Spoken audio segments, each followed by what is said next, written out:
ନା କଣ? ମୋ ନାଁ ଟୁନିଲତା ଜେନା, ପ୍ରଗତିଶୀଳ ମହିଳା ମଞ୍ଚର ଜିଲ୍ଲା ସମ୍ପାଦିକା।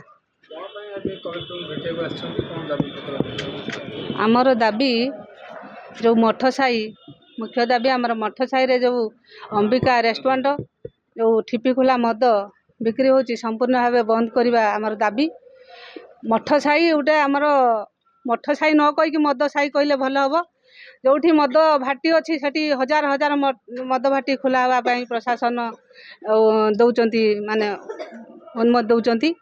ସେଥିପାଇଁ ଆମେ ଆଜି ମୁଖ୍ୟ ଦାବି ଯେ ସମ୍ପୂର୍ଣ୍ଣ ଭାବେ ଠିପି ଖୋଲା ମଦ ଆମେ ବନ୍ଦ କରିବା ପାଇଁ ଆମର ଦାବି। ନିତ୍ୟାନନ୍ଦ ସାହୁ କୀର୍ତ୍ତନ କରିବା କାରଣ ଆମ ସନାତନ ଧର୍ମ ହେଲା ଶ୍ରେଷ୍ଠ ଧର୍ମ। ଧର୍ମରେ ଅନେକ ଦେବାଦେବୀ ଅଛନ୍ତି। ଦେବାଦେବୀଙ୍କ ନାଁରେ ବିଭିନ୍ନ ପ୍ରକାର କାର୍ଯ୍ୟକଳାପ ଭାରତରେ ହେଉଛି, ବହୁତ ବିରୋଧ ମଧ୍ୟ କରାହେଉଛି। କିନ୍ତୁ ଆମେ ବିରୋଧ କରିବାର, ଆମେ ଭାଗବତ କୀର୍ତ୍ତନ ମଣ୍ଡଳୀ ତରଫରୁ ଆମେ ଆସିଥିଲୁ ବିରୋଧ କରିବା ପାଇଁ ଯେ କୌଣସି ଦେବାଦେବୀଙ୍କ ନାଁରେ ମଦ ଦୋକାନ ବାର କୌଣସି କାର୍ଯ୍ୟକଳାପ ନ ହଉ। ବିଜୟ କୁମାର ଦାସ। କଣ ପାଇଁ ଆସିଛନ୍ତି?